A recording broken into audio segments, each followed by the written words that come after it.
তো হেল্ল' বন্ধুসকল, welcome back to নয়নছ blog. তো আজি মই মোটামুটি 3 কিলোমিটাৰ প্ৰায় ৰানিং কমপ্লিট কৰিলোঁ আৰু আজি অলপ মই উঠাতে দেৰি হ'ল। লগৰকেইটা আগতে গৈছে, তেওঁলোকে মোটামুটি 5 কিলোমিটাৰ আজি কমপ্লিট কৰিব চাগে। মোৰ বেছি দিন হোৱা নাই দৌৰা, আজি 3-4 দিনমান হ'ল চাগে, সেইকাৰণে অলপ কমকৈ দৌৰি আছোঁ। তো আপোনালোকৰ কেনে প্ৰিপাৰেশ্যন চলি আছে কমেণ্ট কৰি জনাব। নিশ্চয় আপোনালোকে শুনিছে যে জুলাই মাহতে ভেকেঞ্চি ওলোৱাৰ কথা আছে। তো ভেকেঞ্চিৰ কাৰণে আপোনালোকে পূৰাছে একদম লাগি থাকক, কোনো নিশ্চিন্তা একদম লাগি থাকক, নিজৰ গলত ফ'কাছ কৰক, নিশ্চয় সফল হ'ব। তাৰপিছত ফিজিকেলি লগতে কিতাপ পত্ৰ বাকীখিনি পঢ়াৰ কামখিনিও আপোনালোকে কৰি যাওক, কোনো টেনশ্যন নাই, গোটেইখিনি সফল হৈ যাব। আপোনালোকৰ লগতে ময়ো কৰি আছোঁ।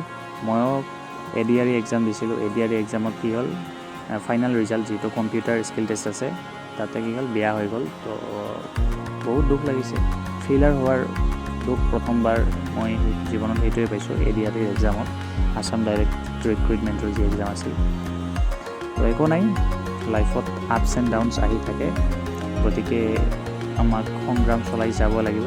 যেতিয়ালৈকে এলিজিবিলিটি নোহোৱা তেতিয়ালৈকে আপোনালোকে সংগ্ৰাম কৰি থাকিব লাগিব। যেতিয়া তোমালোকে যোগ্য হৈ যাবা, তেতিয়া নিশ্চয় এদিন নহয় এদিন সফলতা তোমালোকৰ কাষত আহি যাব। তো এটা কথা আছে যে সূৰ্যৰ দৰে যদি জ্বলিব খোজা বা জিলিকিব খোজা, তেনেহ'লে সূৰ্যৰ দৰে নিজকে পুৰিব লাগিব। যেতিয়া নিজকে পুৰিবা, নিজকে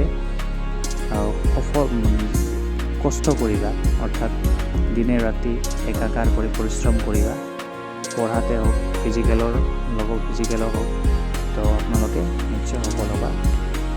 তো এনেকৈয়ে দৌৰি আহি আজিৰ ব্লগছটো কমপ্লিট কৰিলোঁ। যদি ভাল লাগে লাইক, শ্বেয়াৰ আৰু মোৰ চেনেলটো ছাবস্ক্ৰাইব কৰিবলৈ নাপাহৰিবা। Thank U.